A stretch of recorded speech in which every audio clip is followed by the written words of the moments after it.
Kisah Nabi Musa AS menjadi salah satu dari 25 kisah Nabi yang memiliki banyak hikmah dan menjadi tauladan bagi umat Muslim. Nabi Musa AS merupakan nabi yang namanya paling sering disebutkan dalam Al-Quran. Nabi Musa lahir pada zaman Firaun. Musa AS dicintai dan dihormati dalam agama Islam karena menjadi nabi sekaligus rasul. Umat Muslim percaya pada semua rasul Allah SWT dan kitab suci yang diturunkan kepada mereka. Dalam Al-Quran, kisah Nabi Musa AS disebutkan dalam beberapa bagian. Seperti yang kita ketahui bersama bahwa utusan Allah SWT diutus untuk menyampaikan pesan Allah SWT kepada para umatnya di dunia ini. Nabi Musa AS juga diutus kepada orang-orang Israel untuk membuat mereka menyembah Allah SWT dan diberikan kitab Taurat. Dalam Al-Quran, Allah SWT berfirman, "Sesungguhnya, kami telah menurunkan Taurat kepada Musa, di dalamnya ada petunjuk dan cahaya, yang dengannya para nabi, yang menyerahkan diri mereka kepada kehendak Allah, menghakimi orang-orang Yahudi. Dan para rabi dan para imam juga menghakimi orang-orang Yahudi dengan Taurat karena kepada mereka dipercayakan perlindungan kitab Allah, dan mereka menjadi saksinya." Allah SWT mengatakan bahwa kisah Nabi Musa AS dan Fir'aun dalam Al-Quran adalah kebenaran. Ini adalah kisah konspirasi politik dan penindasan yang tidak mengenal batas. Dalam Al-Quran disebutkan, "Kami membacakan kepadamu sebagian dari berita Musa dan Fir'aun dengan benar, untuk orang-orang yang beriman. Sesungguhnya Fir'aun meninggikan dirinya di bumi dan membuat orang-orangnya sekte, melemahkan, menindas sekelompok, yaitu Bani Israel, di antara mereka, membunuh anak laki-laki mereka dan membiarkan perempuan mereka hidup. Sesungguhnya dia termasuk orang-orang yang melakukan dosa besar dan kejahatan, penindas, tiran." Setelah ini akan dijelaskan kisah Nabi Musa AS secara rinci dari awal kelahirannya hingga bagaimana Musa AS dibesarkan di rumah Fir'aun dan peristiwa-peristiwa lain yang terjadi dalam hidupnya. Kisah Nabi Musa AS lahir. Musa AS lahir pada masa Fir'aun yang dalam sejarah merupakan masa paling bermuatan politik. Fir'aun merupakan salah satu kekuatan dominan di negeri tersebut. Bahkan ia menyebut dirinya sebagai dewa karena sangat kuat dan tidak ada yang bisa melawannya. Fir'aun membagi baikan golongan kelas, membagi orang-orang ke dalam kelompok dan suku. Orang-orang Yahudi, anak-anak Israel, ditempatkan pada tingkat terendah dari masyarakat Mesir. Mereka adalah budak dan pelayan. Keluarga Musa AS sendiri termasuk dari anak-anak Israel tersebut.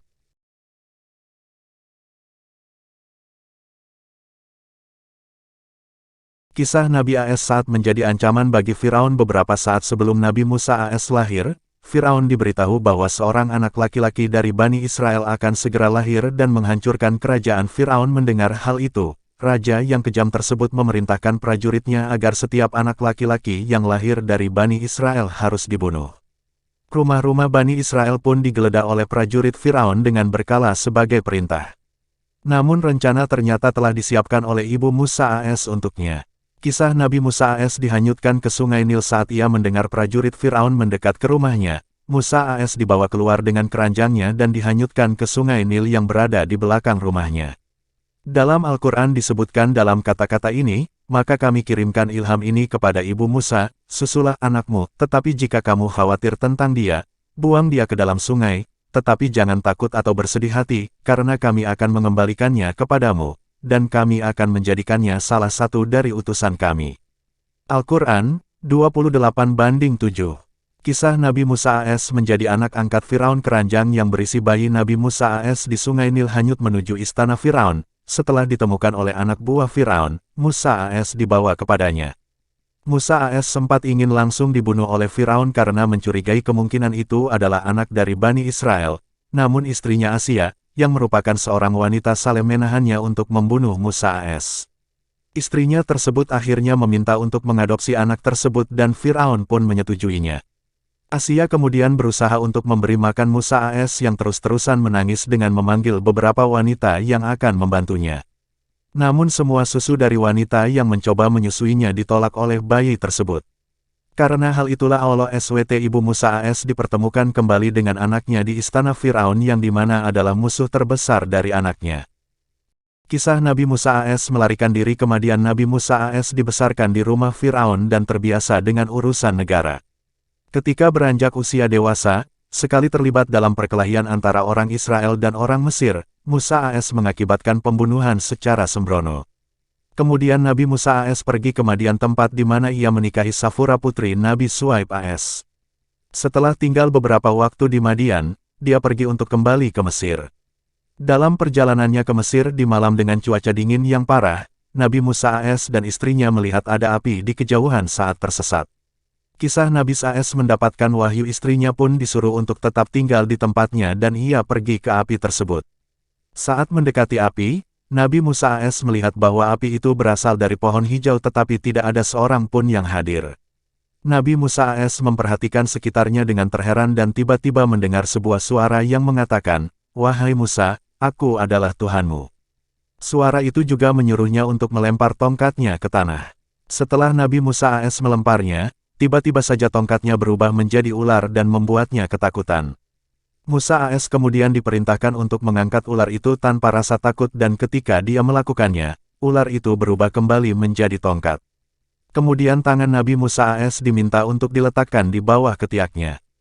Ketika dia menariknya lagi, tangannya bersinar dengan cahaya terang, seperti matahari. Suara ilahi berkata kepadanya, "Wahai Musa, ini adalah dua tanda kebesaran Tuhanmu. Kembalilah kepada Firaun dan kaumnya dan ajaklah mereka menghadap Tuhanmu." Kisah Nabi Musa AS memberikan dakwah kepada Firaun. Kemudian Firaun memanggil semua penyihir hebat ke istananya sehingga mereka bisa melakukan trik yang sama seperti yang dilakukan Musa AS. Para penyihir yang dipanggil merasa tidak khawatir. Kemudian potongan-potongan tali dilemparkan ke tanah dan menggeliat seperti ular. Tetapi ketika Nabi Musa AS melemparkan tongkatnya ke bawah, ular itu memakan semua potongan tali. Para penyihir segera menyadari bahwa ini bukan sihir melainkan keajaiban, dan bersujud sambil berkata, "Kami percaya pada iman Musa." Allah SWT mengatakan kepada Nabi Musa AS untuk memperingatkan Firaun bahwa ia akan menghukumnya dan umatnya jika mereka melanjutkan mengikuti Firaun dan tidak menerima iman dari Nabi Musa AS. Tapi Firaun terlalu angkuh untuk mendengarkan peringatan itu. Akhirnya Firaun dan pengikutnya dihukum sehingga negara itu dilanda kelaparan. Kawanan belalang memakan hasil panen. Sungai Nil meluap dan menyebabkan kehancuran besar. Bahkan orang-orang menderita kutu dan tumor. Ketika hukuman tersebut terjadi, semua orang pun bergegas mengikuti Nabi Musa AS dan memintanya untuk berdoa agar mendapatkan bantuan dan berjanji akan mengikuti agamanya. Tetapi ketika Nabi Musa sudah berdoa dan keadaan kembali normal, orang-orang tersebut kembali menyembah berhala. Kisah Nabi Musa AS membelah Laut Merah. Orang-orang Bani Israel pun dikumpulkan oleh Musa AS untuk berangkat ke Palestina. Firaun yang mengetahui pelarian itu langsung bergegas untuk menyusul mereka dengan membawa pasukan besar. Ketika Musa AS sudah sampai di Laut Merah bersama dengan orang-orang Bani Israel, terlihat Firaun menuju ke arah mereka dan mereka yakin bahwa akan dibunuh. Namun, Nabi Musa AS memukul air laut dengan tongkatnya dan air terbelah, membuat jalan yang kering. Orang-orang menyeberang dengan aman. Ketika Firaun melihat jalan itu, dia memasuki laut dengan memimpin pasukannya. Namun saat Firaun sudah berada di tengah-tengah laut, air yang terbuka tiba-tiba kembali menutup Firaun dan pasukannya. Firaun pun tenggelam bersama dengan pasukannya dan meninggal. Inilah kisah Nabi Musa AS yang menjadi tauladan bagi umat muslim yang ada di seluruh dunia. Kisah tersebut memperlihatkan perjuangan Nabi Musa AS dalam menyebarkan ajaran agama dari Allah SWT dan membuktikan kebesaran serta kekuasaan dari Allah SWT.